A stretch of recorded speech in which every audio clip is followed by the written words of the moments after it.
Ακριβώς. Λοιπόν, κύριος Καλβουρτζής, ευχαριστούμε πολύ που είστε μαζί μας. Γνωρίζουμε ότι και εσείς είστε κουρασμένος, είστε από τα ξημερώματα στη Λάρισα, στο δικαστικό μέγαρο, στην πρώτη γραμμή. Αλλά μου είπατε πράγματα και εμένα προσωπικά που νομίζω ότι πρέπει να τα πείτε και στο Πανελλήνιο, κύριε Καλβουρτζή. Έχουμε πολύ σοβαρότατη εξέλιξη σύμφωνα με τις δικές σας ενέργειες. Καλησπέρα, δεν ξέρω αν ακούγουμε. Μια χαρά ακούγεστε. Λοιπόν, σε συνέχεια της μήνυσης που είχε γίνει κατά τον Βασιλάκο Μπατζόπουλου πριν από 3 εβδομάδες. Των δύο πραγματογνωμόνων που χρησιμοποίησε ο ειδικός εφέτης ανακριτής, έτσι. Ναι, κοιτάξτε. Τότε είχαμε βρει κάποια στοιχεία, να τα ξαναπούμε λίγο για τον κόσμο. Είχαμε τις φορτωτικές και τα τιμολόγια από τα ελάσματα που ξεκίνησαν από τη ΜΑΚ στήλα από τα Σκόπια. Ήταν η ιδιοκτησία του Φέρκο. Εκεί ήταν ξεκάθαρα ότι ήταν 21 ελάσματα.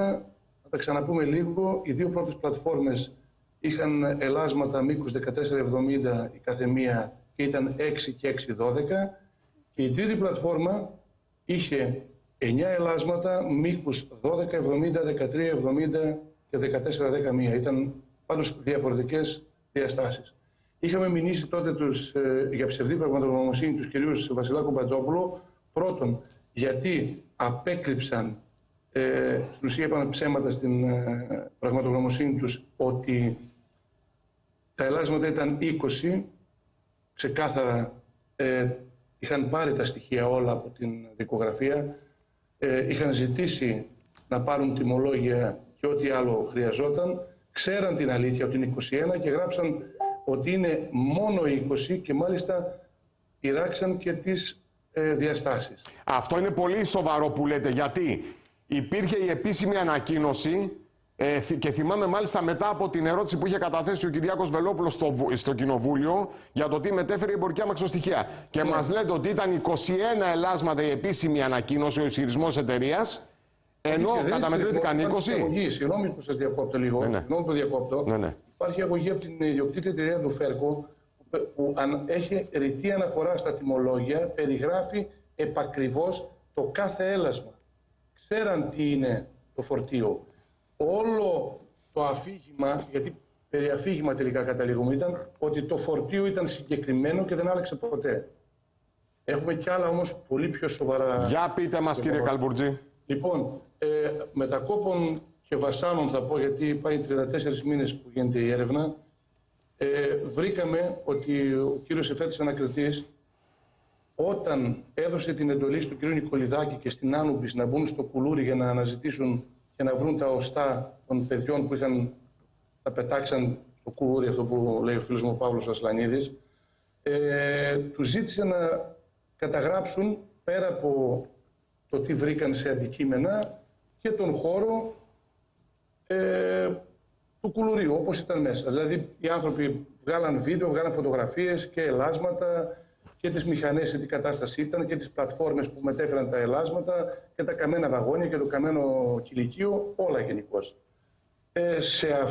Σε κάποιες φωτογραφίες προέκυπτε ότι τα ελάσματα ήταν λιγότερα από ούτε καν 20.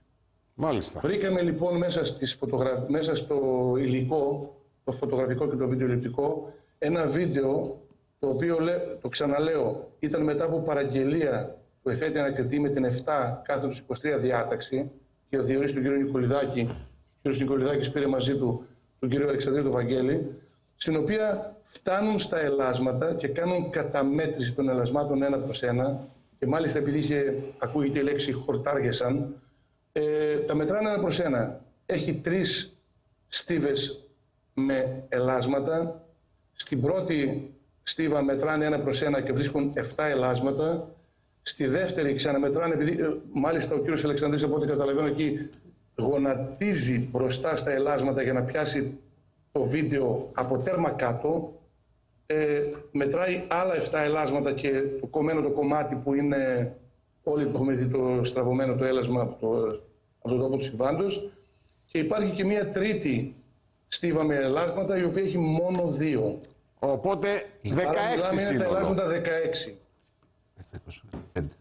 Μιλάμε για τρομερή μεταβολή του φορτίου, το οποίο μας έλεγαν ότι το φορτίο δεν άλλαξε ποτέ και διαπιστώνουμε ότι από το φορτίο πλέον λείπουν 5 ελάσματα. Και έχετε προσφύγει στη δικαιοσύνη γι' αυτό, κύριε Καλβουρτζή. Ναι, κοιτάξτε, γιατί εκεί πια γεννούνται άλλα θέματα. 5 ελάσματα, γιατί βάρος μιλάμε περίπου, κύριε Καλβουρτζή? Κοιτάξτε, από την αγωγή που έχει καταθέσει του ΦΕΡΚΟ, τα ελάσματα τα οποία είναι πιο μικρά, δηλαδή θα πούμε 12-70 και είναι λίγο πιο λεπτά σε πάχος, δηλαδή 16 χιλιοστά, ξεκινάνε το βάρος από 5 τόνους. Τα πολύ βαριά που είναι 14-70 επί 3 εκατοστά πάχος, αυτά φτάνουν πάνω από 10 τόνους το ένα. Το καθένα. Το τι έχει μείνει στο κουλούρι και τι μεταφέρθηκε, επειδή είναι βέβαιο ότι γράψαν ψέματα πια κύριοι Βασιλάκος Συμπατζόπουλος, από τη στιγμή που λένε ότι είναι όλα 14-70. Εάν τα βάλουμε σε βάρος, συγγνώμη κύριε Καλβουρτζή, γιατί πρέπει λίγο να το τρέξουμε. Να σας πω, επειδή ήταν 21... Μιλάμε για 50 τόνους. Να σας το πω λίγο σε απλά νούμερα. Ήταν 21 ελάσματα, 147 τόνοι, άρα μιλάμε για 7 τόνους μεσοσταθμικά το κάθε έλασμα. Το αν ήταν 5, 6, 7, πάντως το μέσο βάρος του κάθε ελάσματος είναι 7 τόνοι. Μιλάμε, λείπουν 35 τόνοι, εγώ θα σας πω ότι ήταν τα πιο ελαφριά, τα 5 τόνα, λείπουν 25 τόνοι. 25 τόνοι, Ανδρέα Καψαμπέλη, κάτι μου θυμίζει. Ακούστε ποιο είναι το θέμα όμως, ότι ένα τρένο όταν διαταράσεις το φορτίο δεν μπορεί να ταξιδέψει και δεν είναι ασφαλές. Είχαμε ακούσει, νομίζω ήταν ο σταθμάρχης από το πλατείο όταν περνούσε, εκεί που έλεγε ότι κουβαλάς λαμαρίνες και είναι άδεια, είναι λέει ότι πρέπει για εκτροχιασμό. Που σημαίνει ότι αν ένα τρένο δεν είναι καλά φορτωμένο, κινδυνεύει να εκτροχιαστεί. Το αν άλλαξε το φορτίο ή αν. Μάλλον το ότι άλλαξε το φορτίο είναι δεδομένο πλέον. Το θεωρείτε δεδομένο εσείς δηλαδή? Ναι, αν προσθέθηκε κάτι άλλο, δεν το ξέρουμε αυτό. Εγώ δεν μπορώ να πάρω κάτι. Πάντως το φορτίο άλλαξε. Αυτό που μας έλεγαν ότι ό,τι ξεκίνησε από τα Σκόπια, αυτό ταξίδευε, δεν ισχύει πλέον. Πάμε μάλιστα. Και στα καλύτερα τώρα. Και να κλείσουμε με αυτό, κύριε Καλβουρτζή. Ναι, θα σας πω, με αυτό θέλω να κλείσουμε. Λοιπόν, τις τελευταίες μέρες, ο κ. Μπακαΐμης έδωσε την υπαριθμόν 300 παραγγελία του και ζήτησε από τον κύριο Βασιλάκο Συμπατζόπουλο και από 2 αστυνομικούς, νομίζω την κυρία Ευαγγελίδη και τον κύριο Τζίκα, να μεταβούν στο κουλούρι και να κάνουν εκ νέου αποτύπωση και καταγραφή των ελασμάτων. Ο κύριος Βασιλάκος Συμπατζόπουλος ξαναβεβαιώνουν στη τελευταία τους έκθεση, την Τρίτη, ότι τα ελάσματα είναι πάλι 20. Μιλάμε για ξεκάθαρη πλέον ψευδή βεβαίωση σε έγγραφο, το οποίο είναι μετά από παραγγελία του εφέτη ανακριτή, άρα μπορεί να θεωρηθεί και ανακριτική πράξη. Μάλιστα. Πέραν τούτου όμως, τα ελάσματα αυτά τα καταμετρούν και τα καταγράφουν και οι 2 αστυνόμοι, οι οποίοι λένε τα ίδια πράγματα. Και μάλιστα ο κ. Μπακαΐμης γράφει σε 2 εκθέσεις, οι οποίες, μισό λεπτό, η μία είναι έκθεση μεσεγγύησης και διορισμός μεσεγγυούχου, την οποία στις οποίες μάλλον αναφέρει, όπως και στην άλλη και στην έκθεση φύλαξης και διορισμού φύλακα μεσεγγυούχου, στον οποίο παραδίδει τα κατασχεμένα. Αυτοί πόσο τα βγάζουν, 20 τα βγάζουν και αυτοί? Και αυτοί λένε 20 και λέει ο κ. Μπακαΐμης ότι μετρήθηκαν παρουσία του αυτού του ιδίου και της κυρίας Ματζόνη που ήταν η γραμματέας. Και λέμε δηλαδή τώρα, ο κ. Ανακριτής βεβαιώνει σε άλλα 2 έγγραφα δικά του, σε 2 βεβαιώσεις θεωρούνται, γι' αυτό τον κάναμε μήνυση σήμερα του κ. Μπακαΐμη, ότι τα ελάσματα είναι 20, μα τα ελάσματα είναι 16. Δηλαδή τώρα έχουμε τον κύριο Μπατζόπουλο, τον κύριο Βασιλάκο, τον κύριο Τζίκα, την κυρία Ευαγγελίδη και τον κύριο Μπακαΐμη να συντάσσουν εκθέσεις και να λένε ψευδώς ότι τα ελάσματα είναι 20. Είναι σοβαρότατες οι καταγγελίες, κύριε Καλβουρτζή. Εμείς τις καταγράφουμε, θα τις παρακολουθούμε και θα τα πούμε από εβδομάδα. Δευτέρα θα είστε πάλι στο δικαστήριο, έτσι? Δεν ξέρω, θα το δούμε. Γιατί είμαι... Λοιπόν, Θεού θέλοντος θα τα πούμε τη Δευτέρα, κύριε Καλβουρτζή. Είναι σημαντικότατα αυτά που καταγγέλλετε και αν μη τι άλλο απαιτούνται άμεσες απαντήσεις. Καλό βράδυ, καλό Σαββατοκύριακο. Ζητήσαμε, επειδή οι προηγούμενοι μήνες για την ψευδή πραγματογνωμοσύνη έχει πάει στο βαθμό του κατεπήγοντος, έχει ανατεθεί και διερευνάται το θέμα αυτό.